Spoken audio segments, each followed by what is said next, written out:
RS power మీడియాకు స్వాగతం. NDA ఎంపీలతో ప్రధాని మోదీ భేటీ.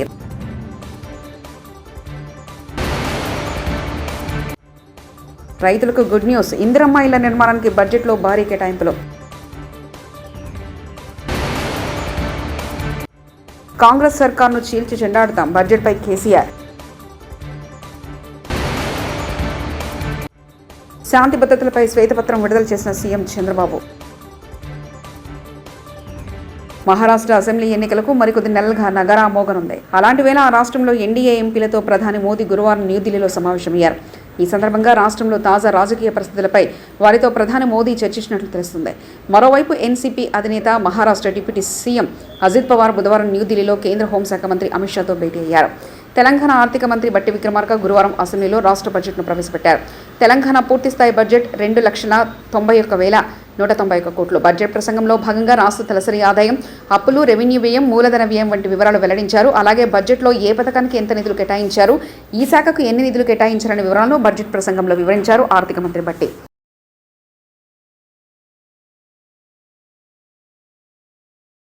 తెలంగాణ 2024-25 వార్షిక బడ్జెట్ను రాష్ట్ర ఆర్థిక శాఖ మంత్రి బట్టి విక్రమార్క శాసనసభలో ప్రవేశపెట్టారు. పేద ప్రజల జీవన ప్రమాణాలు పెంచడమే తమ ప్రభుత్వ లక్ష్యమని బట్టి విక్రమార్క స్పష్టం చేశారు. గత ప్రభుత్వ చర్యల కారణంగా రాష్ట్రం ఎంతో నష్టపోయిందని చెప్పారు. అన్ని వర్గాల సంక్షేమే లక్ష్యంగా తమ ప్రభుత్వం ముందుకెళ్తుందని చెప్పారు. గత ప్రభుత్వ నిర్ణయాలతో తెలంగాణ రైతాంగం ఎంతో నష్టపోయిందని, రైతు సాధికారత దిశగా తమ ప్రభుత్వం కృషి చేస్తుందన్నారు. తెలంగాణ సమగ్ర అభివృద్ధి లక్ష్యంగా ప్రభుత్వం పనిచేస్తుందని చెప్పారు. తమది మాటల ప్రభుత్వం కాదని, చేతుల ప్రభుత్వం అని తక్కువ కాలంలోనే నిరూపించామని బట్టి విక్రమార్క తన ప్రసంగంలో తెలిపారు. వివిధ రంగాలకు కేటాయింపులు ఆయన సభలో వివరించారు. మొత్తం 2,91,191 కోట్లతో బడ్జెట్ను ప్రవేశపెడుతున్నట్లు తెలిపారు.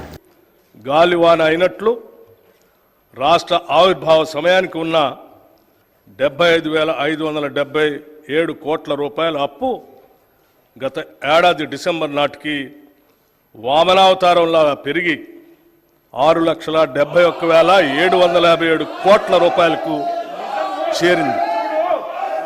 అంటే గత 10 సంవత్సరాల్లో తెలంగాణ రాష్ట్ర ప్రభుత్వ అప్పు దాదాపు 10 రెట్లు పెరిగింది. తదనుగుణంగా రాష్ట్ర అభివృద్ధి జరగలేదన్నది అక్షర సత్యం. ఉమ్మడి ఆంధ్రప్రదేశ్లో తెలంగాణ రాష్ట్రానికి రావాల్సిన నీళ్లు, నిధులు, నియామకాలు దక్కటం లేదన్న కారణంగా ఉద్యమించిన రాష్ట్ర ప్రజల ఆకాంక్షలు ఎంతవరకు నెరవేరాయి అన్న ప్రశ్నకు మనమంతా కలిసి సమాధానం చెప్పుకోవాల్సిన అవసరం ఉంది. తెలంగాణ వాటాగా వచ్చే నీళ్లను రాష్ట్ర ప్రజల సాగునీరు అవసరాలకు వినియోగించాలన్నది ప్రభుత్వ ప్రధాన సంకల్పం.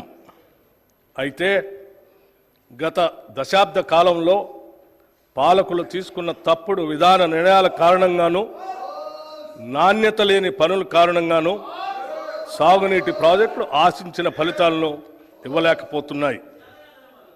నీళ్లు ఏ కాలువల ద్వారా పారించాలన్న ధ్యేయంతో కాకుండా అవినీతి సొమ్మును ఏ కాలువల ద్వారా ప్రవహింపచేయాలన్న లక్ష్యంతో గత ప్రభుత్వం పనిచేయటం వల్ల రైతుల సాగునీటి సమస్యలు తెలంగాణ బడ్జెట్ 2024-25పై మాజీ ముఖ్యమంత్రి బీఆర్ఎస్ నేత కేసీఆర్ స్పందించారు. అసెంబ్లీ మీడియా పాయింట్లో కేసీఆర్ మాట్లాడుతూ కాంగ్రెస్ బడ్జెట్ అన్ని వర్గాలను మోసం చేసిందన్నారు. అందరికీ వెన్నుపోటు పొడిచిందని విమర్శించారు. మేము 1,00,000 కోట్లు అన్ని రుణాలు, ఆ రుణాలు వీలేదో ఇస్తున్నట్టుగా ఆల్రెడీ ఉన్న స్కీమే, నథింగ్ న్యూ అబౌట్ ఇట్, ఏమి లేదు. వెరసి ఇష్యూ యాజ్ ఏ హోల్. దురదృష్టం ఏంటంటే, చాలా బ్యాడ్ లక్ ఏంటంటే, మేము కూడా ప్రభుత్వం ఏర్పడిన తర్వాత కనీసం ఒక 6 మాసాల సమయం వాళ్ళకి ఇవ్వాలని మేము అనుకున్నాం. నేను కూడా శాసనసభకు పెద్దగా రాలేదు. కానీ ఈరోజు బడ్జెట్ చూస్తే ఏ ఒక్క పాలసీ ఫార్ములేషన్ జరగలేదు. రాష్ట్రానికి సంబంధించినటువంటి ఏ ఒక్క విషయంలో కూడా ఈ అర్బక ప్రభుత్వం ఇప్పటి వరకు పాలసీ ఫార్ములేషనే చేసినట్టుగా కనపడతలేదు. వ్యవసాయం ఉంది, మాకు స్పష్టమైన అవగాహన ఉండే ఈ రాష్ట్రంలో వ్యవసాయ స్థిరీకరణ జరగాలని మేము 2 పంటలకు కూడా ఇచ్చినాం రైతు బంధు. వీళ్ళు ఎగ్గొడతామని చెప్తా ఉన్నారు. మేమేదో రైతులకు ఇచ్చిన డబ్బును దాన్ని పాడు చేసినాము, చెడగొట్టినాము, దుర్వినియోగం చేసిన పద్ధతిలో దురదృష్టకరమైన వ్యాఖ్యలు చేస్తూ ఉన్నారు. అంటే ఇది పూర్తిగా రైతు శత్రు ప్రభుత్వం అనేది తెలుస్తూ ఉంది. ధాన్యం కొనుగోలు చేయలేదు, విద్యుత్ సరఫరా చేయడం లేదు, నీళ్ళు సరఫరా చేయడం లేదు, చాలా ఇబ్బందులు పెడతా ఉన్నారు. ఇంకా రైతు భరోసా, రైతు బంధు గురించి ఇంకా ప్రస్తావనే లేదు. ఎప్పుడు వేస్తారని మా ఎమ్మెల్యేలు అడిగితే కూడా కనీసం సమాధానం చెప్తలేరు. కాబట్టి రైతులను వంచింది ప్రభుత్వం, వృత్తి కార్మికులను వంచింది. ఒక్క పాలసీ, ఇండస్ట్రియల్ పాలసీ ఏమిటి? ఏమి లేదు. బట్టి గ్యాస్ ట్రాష్ పంచరంగ ఈస్మాన్ కలర్ లాగా చెప్పడం తప్ప, స్టోరీ టెల్లింగ్ లాగా ఉన్నది తప్ప బడ్జెట్ చెప్పినట్టు లేదు. రాష్ట్రంలో వ్యవసాయ పాలసీ ఏమిటి, పారిశ్రామిక పాలసీ ఏమిటి, ఐటీ పాలసీ ఏమిటి, ఇంకా ఇతర అనేక పాలసీలు, పేద వర్గాలకు సంబంధించిన పాలసీ ఏమిటి అనే దాని మీద ఏ ఒక్క దాని మీద కూడా గ్యాసు ట్రాషే తప్ప, చిల్లర మల్లర ప్లాట్ఫామ్ స్పీచ్ లాగా ఉంది తప్ప అది బడ్జెట్ ప్రసంగం లాగా లేదు. వైఎస్ జగన్ ప్రభుత్వ హయాంలో దయనీయంగా మారిన శాంతి భద్రతలపై ముఖ్యమంత్రి నారా చంద్రబాబు నాయుడు గురువారం అసెంబ్లీలో శ్వేతపత్రం విడుదల చేశారు. ఈ సందర్భంగా ఆయన మాట్లాడుతూ మొత్తం 5 అంశాలుగా శ్వేతపత్రాన్ని విభజించామని తెలిపారు. ఆంధ్రప్రదేశ్ పోలీసులు శాంతి భద్రతలను చాలా చక్కగా మెయింటైన్ చేశారని తెలిపారు. ఆ ప్రాంతంలో ఎక్కువ అభివృద్ధి జరిగే అవకాశం వస్తుంది. భవిష్యత్తులో ఇంకా ఎక్కువ అభివృద్ధి జరిగే అవకాశం ఉంటుంది. రెండవ దిశ, ఇంకో పక్కన మీరు చూస్తే హైదరాబాద్, అందరికి ఒక ఐడియా ఉంది.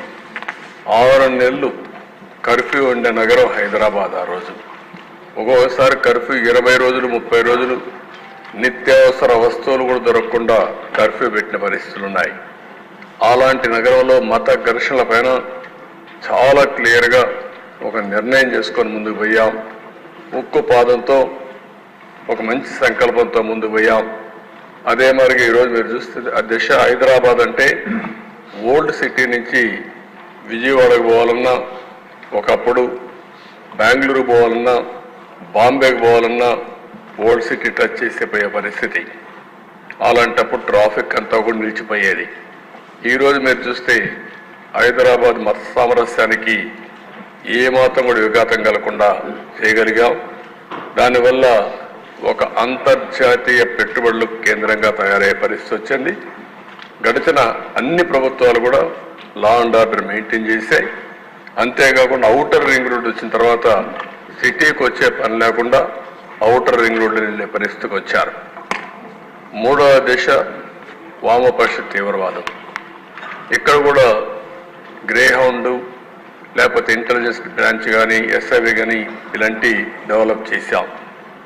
ఆ రోజు సిద్ధాంతపరంగా ఆలోచించిన తెలుగుదేశం పార్టీ ఏదైతే పేదరిక నిర్మూలన జరగాలి, కానీ ఈ ఏదైతే వామపక్ష తీవ్రవాదం ఉందో, వైలెన్స్ ఉందో ఈ నాగరిక ప్రపంచంలో మంచిది కాదని ముందుకు పోయాం. అయితే ఆ రోజు నా మీద దాడి చేసిన ప్రజల కోసరం నేను ఏమాత్రం భయపడకుండా ముందుకు పోయానని కూడా ఈ సందర్భంగా మీకు తెలియజేస్తున్నా. ఆంధ్ర రాష్ట్రంలో చాలా వరకు నియంత్రణ చేయగలిగాం. రౌడీజం అధ్యక్ష ఈరోజు మనం చూస్తున్న రాష్ట్రంలో ఎక్కడ చూసినా రౌడీలు తయారయ్యే పరిస్థితికి వచ్చారు. ఆ రోజు నుంచి మీరు చూస్తే రౌడీ అనేవాడు లేకుండా ఆ పేరు వినపడేదానికే భయపడే పరిస్థితి తీసుకొచ్చాం. పీడీ యాక్ట్ ఉపయోగించాం, రౌడీల పైన ఉక్కుపాదం మోపాం, మొత్తం లా అండ్ ఆర్డర్ మెయింటైన్ చేశాం. అది తర్వాత వచ్చిన ప్రభుత్వాలు కూడా ఆంధ్రప్రదేశ్ అసెంబ్లీ సమావేశాలు 4వ రోజు గురువారం ఉదయం 9 గంటలకు ప్రారంభమయ్యాయి. ప్రశ్నోత్తరాల సమయం కొనసాగుతుంది. ఈ సందర్భంగా హోంమంత్రి వంగలపూడి అనిత మాట్లాడుతూ వైసీపీ సానుభూతి పరులపై దాడులు జరుగుతున్న విషయం వాస్తవమేనా అని వైసీపీ వాళ్ళు ప్రశ్న వేసి సభకు రాలేదని ఎద్దేవా చేశారు. నిజానికి టీడీపీ వాళ్ళను చంపి అదేదో తాము చేసినట్లు ఆరోపిస్తున్నారని, అధికారం కోల్పోయి 11 సీట్లు వచ్చాక టీడీపీ కార్యకర్తలను చంపి ఢిల్లీ వెళ్లి అక్కడ దీక్ష చేయడం ఏంటని ప్రశ్నించారు. ఎన్డీఏ ప్రభుత్వం అధికారంలోకి వచ్చాక 4 చనిపోతే 3 టీడీపీకి చెందిన వారు ఉన్నారని, దానికి సంబంధించి కేసు నంబర్లతో సహా వెల్లడించామని హోంమంత్రి అనిత తెలిపారు. వాటిని పట్టుకునేడానికి ఉన్న సిస్టమ్ని కనీసం వాళ్ళు తిరిగి పునరుద్ధరించుకోవాలనే తపన కూడా లేకుండా మొత్తాన్ని నిర్వీర్యం చేసిన పరిస్థితి వచ్చింది అధ్యక్ష.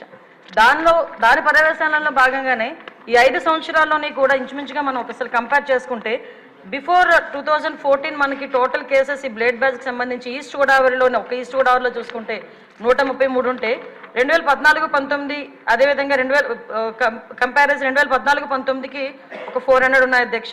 2019-24లో ఒకసారి మనం చూసుకుంటే అధ్యక్ష దగ్గర కేసెస్ అవన్నీ కూడా దగ్గర డబుల్ అయిన పరిస్థితి అధ్యక్ష. వీళ్ళ మీద ఎన్ని పీడీ యాక్ట్లు పెట్టినా ఒక ఈస్ట్ గోదావరిలోనే ఇంచుమించుగా 500 వరకు కేసెస్ నమోదు బ్లేడ్ బ్యాచ్ ఐడెంటిఫికేషన్ చేయడం అధ్యక్ష.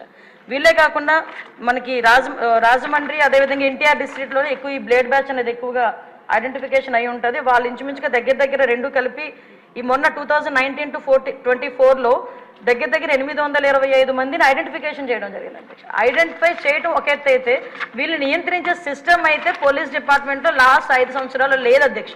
ఎందుకు ఈ మాట చెప్తున్నానంటే దగ్గర 15,000 సీసీ కెమెరాలు 2014 నుంచి 19 వరకు టీడీపీ హయాంలో పెడితే ఒక్క సీసీ కెమెరాని పెట్టకపోవడం సరికదా, ఉన్న సీసీ కెమెరాలను కూడా పునరుద్ధరించుకోకపోవడం అనేది నిజంగా ఒక సిగ్గుచేడు అధ్యక్ష.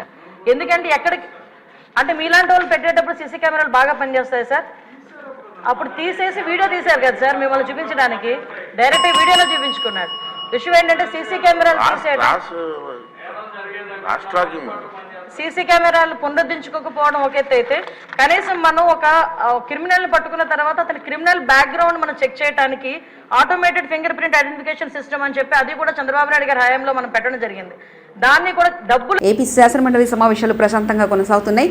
శాసనమండలిలో డిప్యూటీ సీఎం పవన్ కళ్యాణ్ మాట్లాడుతూ దేశంలోనే ఈ వెస్ట్లో రాష్ట్రంలో 12వ స్థానంలో ఉందన్నారు.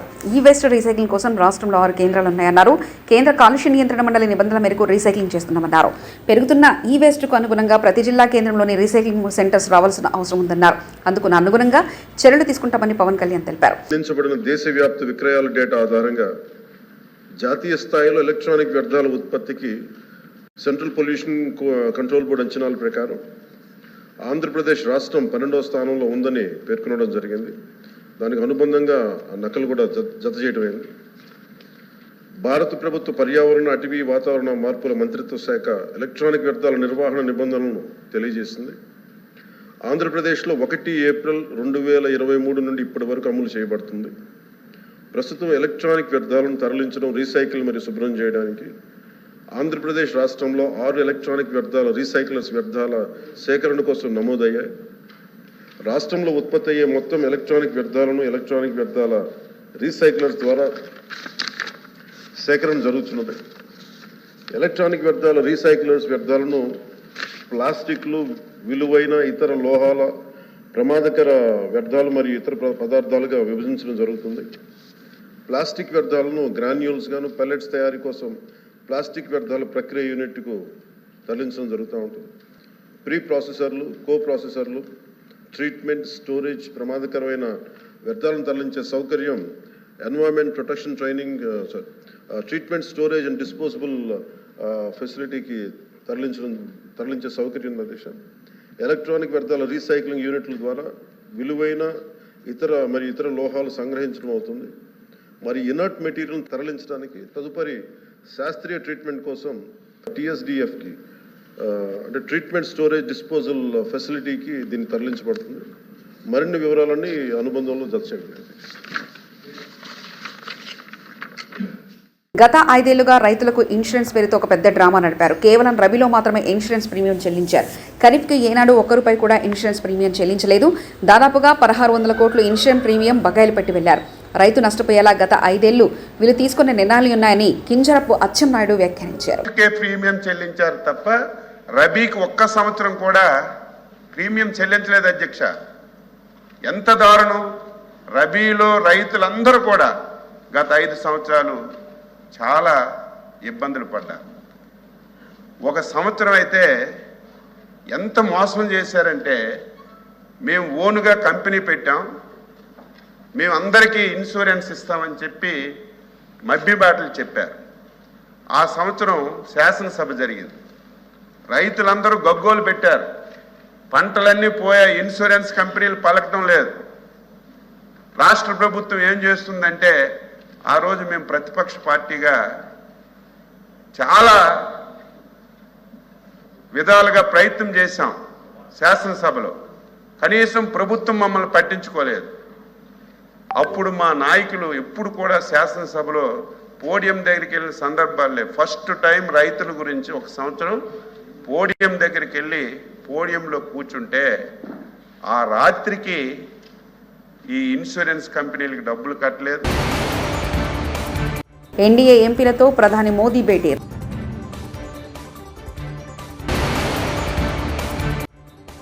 రైతులకు గుడ్ న్యూస్. ఇందిరమ్మ ఇళ్ల నిర్మాణానికి బడ్జెట్లో భారీ కేటాయింపులు. కాంగ్రెస్ సర్కార్ను చీల్చి చెండాడుతాం బడ్జెట్పై కేసీఆర్. శాంతి భద్రతలపై శ్వేతపత్రం విడుదల చేసిన సీఎం చంద్రబాబు. మరిన్ని న్యూస్ కోసం చూస్తూనే ఉండండి RS పవర్ మీడియా.